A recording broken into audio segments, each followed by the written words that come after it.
E aí, galera, salve, salve, salve. Bem, boa noite, né, para quem ver o vídeo à noite.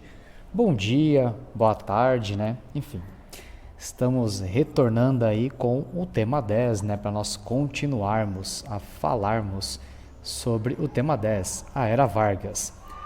Nas aulas anteriores, né, nós já falamos sobre o início, né, o período da Primeira República, da República do Café com Leite, o primeiro período da Era Vargas, né, o período provisório, que foi de 30 até 1934, que a gente tem a fotinha do Vargas, né, para quem caso não tenha visto ele ainda, aqui está uma foto dele, né, como presidente.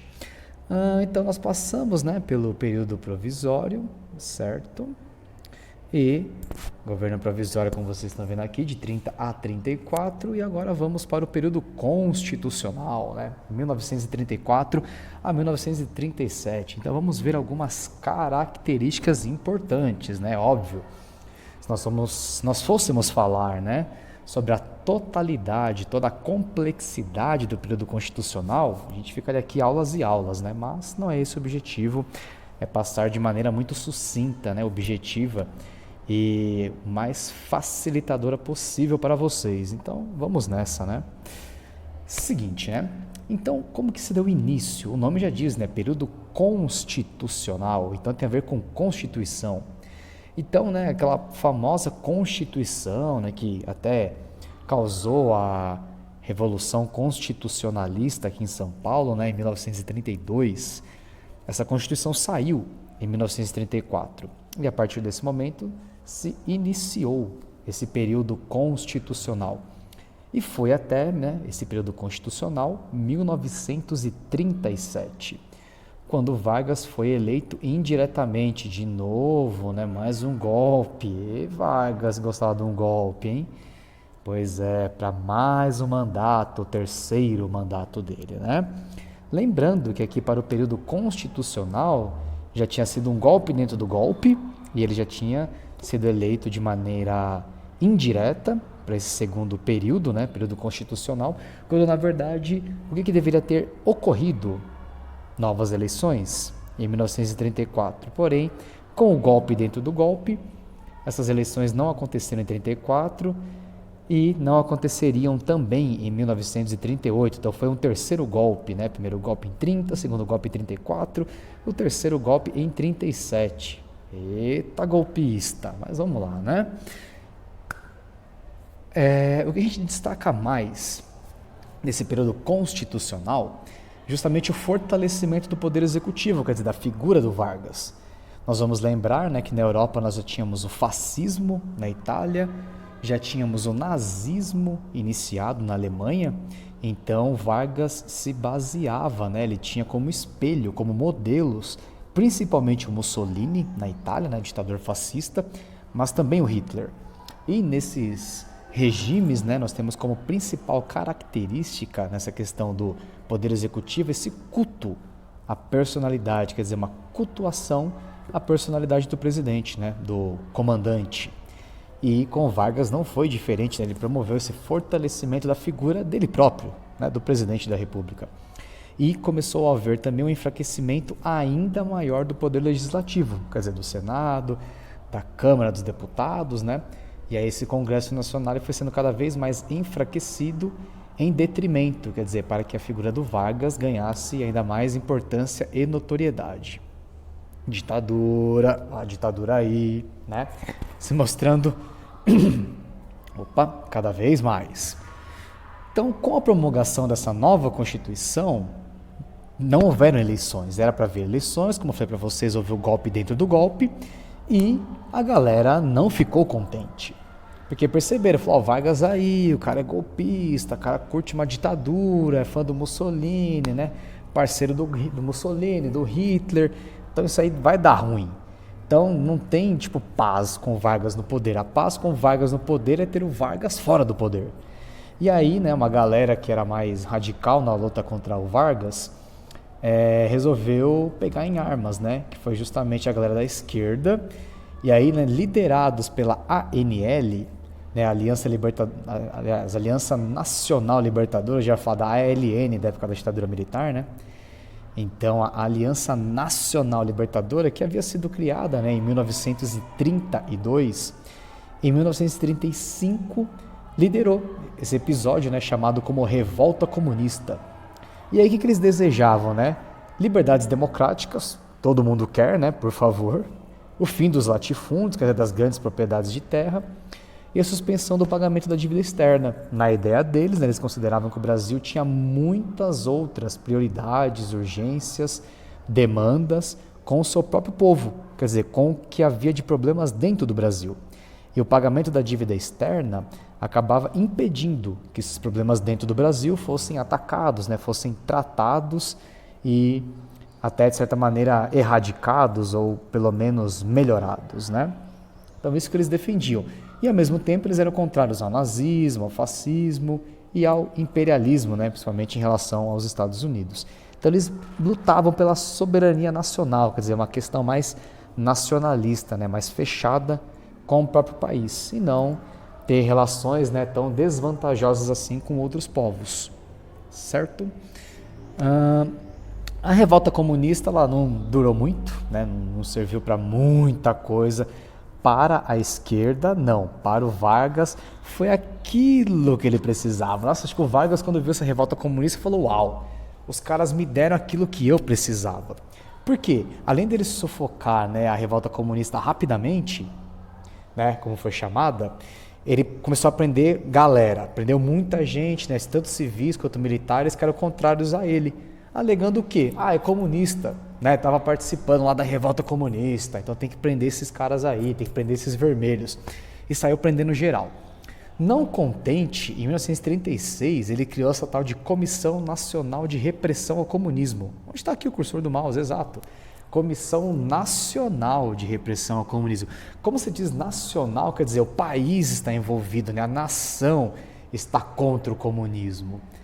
E aí ele colocou, né, essa comissão com objetivo, né, ela foi criada para investigar envolvimento de funcionários públicos em supostos atos considerados como comunistas, socialistas, anarquistas, enfim, toda essa galera de esquerda aí que participasse de algum cargo público seria investigada e presa, exonerada e sabe-se lá o que mais, né? É uma ditadura, não esqueçam. Então, né, em março de 1936 ainda, o Vargas foi ainda além. Ele falou, não, a gente tem que combater o comunismo, né? O comunismo é forte, está muito vivo, né? Só na cabeça dele, mas tudo bem. Né? Como a gente viu, essa revolta comunista foi derrotada rapidamente e não serviu para muita coisa. Mas ok. Então ele decretou estado de guerra. Quer dizer, esse estado de guerra ele é um estado extremo, que é como se o país estivesse em guerra com outro país. Então, ele criou, né, decretou esse estado de guerra, dizendo que era para combater o comunismo. E, com isso, quer dizer, a repressão aumentou ainda mais e as liberdades individuais dos cidadãos diminuíram ainda mais também. Então, era tudo o que ele precisava, porque ele tinha intenção de, né, fortalecer essa ditadura, fortalecer a figura dele, fortalecer a repressão, diminuir as liberdades e, com a revolta comunista, ele teve tudo aquilo que ele necessitava, né, de uma justificativa, dizendo, vou ter que decretar o estado de guerra. O Brasil está muito perigoso com esses comunistas, eles são muito numerosos, nossa, né? Eles têm um arsenal de guerra enorme, caramba, a gente tem que combater, galera. Então a gente vai ter que decretar tipo estado de guerra para conseguir combater esses vermelhos, né? Que são bilhões pelo mundo, né? A gente tem que dar risada e zoar, né? Porque eu não sei onde o comunismo é tão forte assim, né? Tipo, aqui no Brasil principalmente. Você fala do socialismo, União Soviética, Cuba, até tudo bem. Mas não no Brasil, né, galera? Tá vendo? O Vargas era um cara que metia o louco antes mesmo do louco poder ser metido. Percebam. Nessa época ninguém falava, Vargas mete o louco. Mas ele já metia. A galera só não percebeu. E a galera caiu que nem patinho nisso daqui. Porque aí, né, em 1937, os caras criaram uma falsa conspiração judaico-comunista. Olha onde vai a...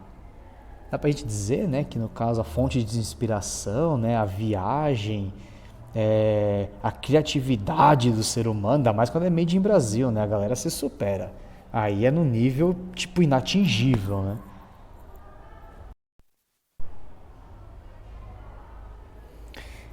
Então, a criatividade assim vai tão uau, tipo, tão além, que aí eles começaram a criar um tal de plano Cohen.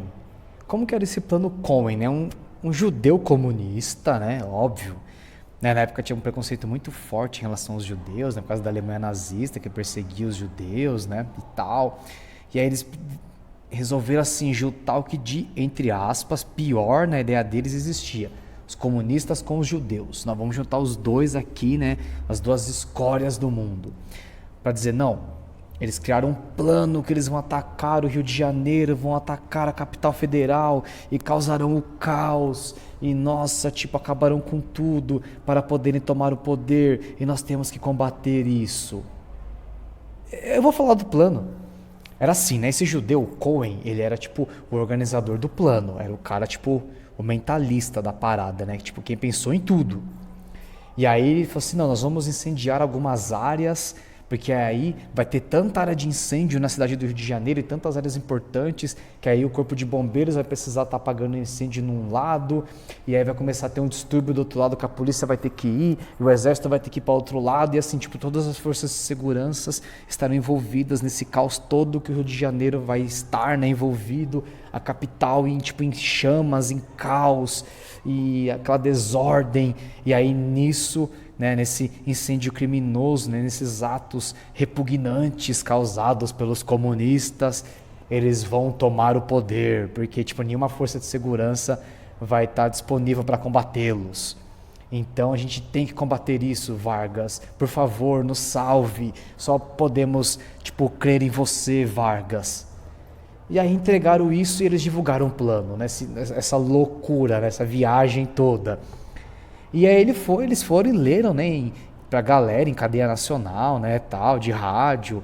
E falou assim: gente, é o seguinte, vai acontecer isso, isso, isso, isso. Olha o que os judeus comunistas do mundo, da União Soviética, estão querendo fazer com o Brasil. Nossa bandeira será vermelha e os comunistas vão dominar tudo com os judeus. Nós estamos perdidos, né, tipo, e Vargas tem que nos salvar. E a gente tem que dar mais poder ainda por Vargas ficar mais alguns anos no poder, para ele poder combater esses judeus comunistas que querem tomar o nosso Brasil.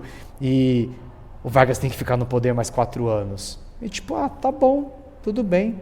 Se é para combater o comunismo, né, essa conspiração terrível, né, diabólica judaico-comunista, vamos dar mais poder pro Vargas, né, vamos deixar mais tempo no poder. Foi isso, tipo, olha a viagem dos caras. E aí, como eu falei, a galera caiu que nem patinho, porque acreditaram que era isso mesmo.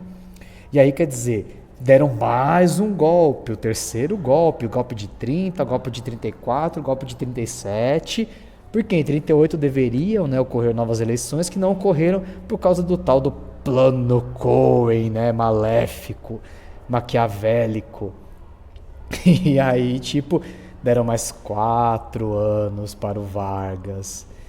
E aí ele foi reeleito, né, de forma indireta para a presidência da República, como está dizendo aqui mais uma vez, né, para poder combater o plano Cohen, né, o terrível plano Cohen dos judeus comunistas. E aí ele inaugurou assim, né, em 1937, um período chamado, né, de Estado Novo, que foi uma fase ainda mais repressiva e ditatorial da era Vargas, né? Porque ele estava com todos os poderes possíveis e necessários, né, para combater o comunismo. Tem que dar risada, gente, pelo amor. E aí ele ficou mais 8 anos no poder e só saiu por causa da Segunda Guerra Mundial, que a gente vai ver, né, na próxima aula na próxima semana, né, sobre o período do Estado Novo. Se não fosse a Segunda Guerra Mundial e a derrota do nazismo, não sei não, é capaz a Vargas ter ficado aí mais um tempão. É capaz de ter batido o recorde no poder do Dom Pedro II, né? Que o Dom Pedro II foi o que mais governou. Né? De todos os que governaram o Brasil depois da independência, Dom Pedro II ficou 49 anos no poder. O Vargas ficou 15, mas tinha chance de ficar bem mais, hein? Complicado, bem complicado. E aí, a gente chega ao final assim, né, do período constitucional, que aqui em 37 iniciou o Estado Novo. E agora nós vamos falar um pouquinho, né, rapidamente, sobre a questão desse retorno às aulas, né, programado pelo governador, pelo secretário, para as escolas. E aí não deixem de acompanhar o áudio que estará para vocês, certo? Porque é importante entender, caso vocês não tenham entendido ainda, percebido como será, então ficará bem mais fácil, ok? Então é isso aí, galera. Fiquem bem, se cuidem, até a próxima e tamo junto.